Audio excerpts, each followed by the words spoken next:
संस्कृत व्याकरण का भी अध्ययन कर रहे हैं। बहुत अच्छी बात है। कई लोगों की समाचार मिलते हैं, स्वामी जी भी कह रहे थे कि मेरे पास अमेरिका से एक समाचार आया कि हमें आप संस्कृत व्याकरण का PDF पहुंचा दें और हम उस संस्कृत व्याकरण का अध्ययन करना चाहते हैं। बहुत अच्छी बात है। कोई कहाँ बैठ करके और किस प्रकार से पारस चैनल के माध्यम से या फिर जूम चैनल के माध्यम से या यूट्यूब के अंदर जो प्रवचन है उनको भी सुन करके लोग अध्ययन करते हैं। और अध्ययन करने के लिए आज का आधुनिक वैज्ञानिक साधन बहुत अच्छा है। इसके साथ साथ में encyclopedia-jainism.com जो जैन encyclopedia इंटरनेट पर बना है, उसके अंदर पूरा जैन धर्म के ज्ञान का महासागर समाविष्ट है। उसके अंदर भी जा करके आप सर्च करेंगे कि संस्कृत व्याकरण क्लास, तो आपको तुरंत खुल करके आएंगे वो पेज, वो आएगा और उसमें आपको ऑडियो प्रवचन बराबर मिलेंगे, जिसके द्वारा आप पुनः पुनः उनको सुन करके और संस्कृत के बेसिक ज्ञान को, प्रारंभिक ज्ञान को आप प्राप्त कर सकते हैं। प्रारंभिक ज्ञान प्राप्त करते करते आप उसमें निष्णात हो जाएंगे, पारंगत हो जाएंगे। क्योंकि हर भारतीय को, और मैं समझती हूँ खास करके उत्तर भारत के लोगों को, तो जब पढ़ाई शुरू होती है तो उनके लिए 8वीं क्लास तक एक व्याकरण और हिंदी कंपलसरी होता है। भाई हमारे समय में तो था ही, आज की क्लास में पता नहीं कैसे होता है। अनिवार्य संस्कृत नाम से एक पीरियड ही हुआ करता था और एक पुस्तक हुआ करती थी। तो वही समझो आपको basic knowledge of Sanskrit language, ये संस्कृत भाषा का बेसिक ज्ञान प्राप्त कराया जा रहा है। उसके अंदर आपने प्रारंभिक ज्ञान में पहली अध्याय में आपने 20 सूत्र पढ़ लिए। अब हम 21वें सूत्र पर चलेंगे। आपको स्वर और व्यंजन का अच्छे से ज्ञान कराया गया।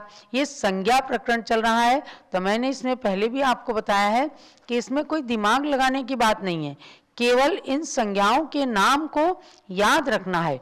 क्योंकि इन संज्ञा से युक्त शब्दों को कहीं कहीं संधि विच्छेद में, लिंग प्रकरण में कार्य लिया जाएगा, तब आपको इसका पूरा ज्ञान प्राप्त होगा। हम मान लो परसों आपने पढ़ा क इति जिह्वा मूलिया, का जो है जिह्वा मूली, जीव के मूल से स्थान से ये का शब्द निकलता है, तो इसके ऊपर कट्टस का चिन्ह है। और वो चिन्ह क्यों है? ये वज्राकृति वर्ण कहलाता है। तो का को जब खाली का को लिखेंगे तब वो वज्राकृति चिन्ह लगाने की जरूरत नहीं है। जब आपको पता चलेगा आगे की का करोती, कहा करोती, तो आगे भी का है, आगे भी का है, और कहा यहाँ मतलब कौन, कौन करता है, तो दो का के बीच में ये वज्राकृति चिन्ह लगाया जाएगा। तब आपको लगेगा हाँ हाँ हमने ये वज्राकृति चिन्ह जो पढ़ा था उसका प्रयोग कहाँ हो रहा है। ऐसे ही पा इत्युपद मानी, यहाँ इसमें जो है आजू बाजू से अर्धचंद्राकार लगाया गया। इसका नाम है गज कुंभाकृति चिन्ह। ऊपर जिह्वा मूली को कहा वज्राकृति वर्ण, ऊपर जो लगाया है निशान, और नीचे ऊपर अर्धचंद्राकार किया है। और गज कुंभाकृति में आजू बाजू से लगाया है कि इसमें पा के लिए लगाया है कि आपको कहाँ पर पा पढ़ना है, तो का पठती, आपको का पठती ये है जैसे, तो इसकी जगह पा के लिए ये गज कुंभाकृति चिन्ह ऐसे लगाया जाएगा। समझ गए ना?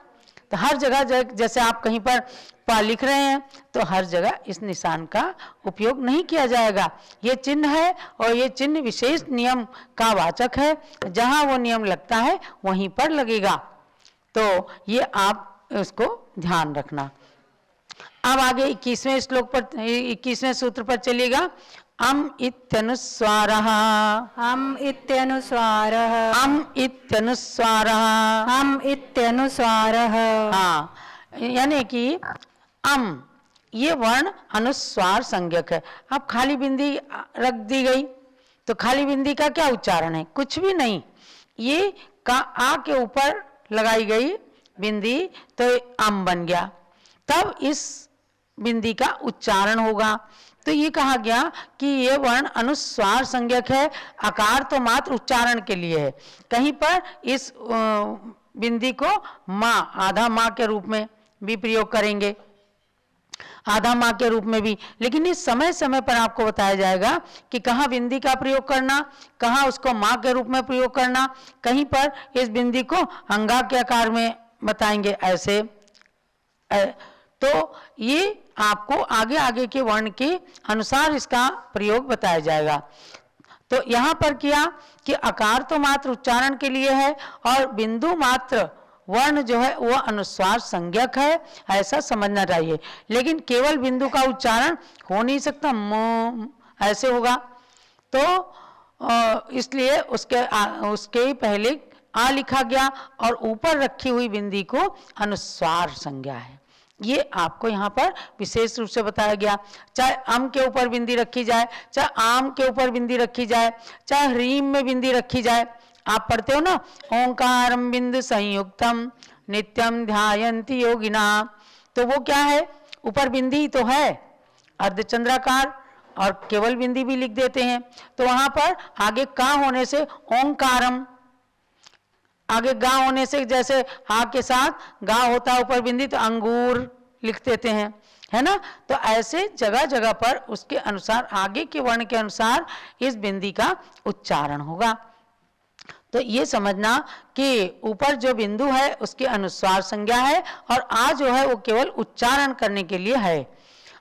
अब 22वां सूत्र है, लोकोपचारात् ग्रहण सिद्धि। लोकोपचारात् ग्रहण सिद्धि। लोकोपचारात् ग्रहण सिद्धि। लोकोपचारात् ग्रहण सिद्धि। हाँ, लोक उपचार से शब्द ग्रहण की सिद्धि होती है।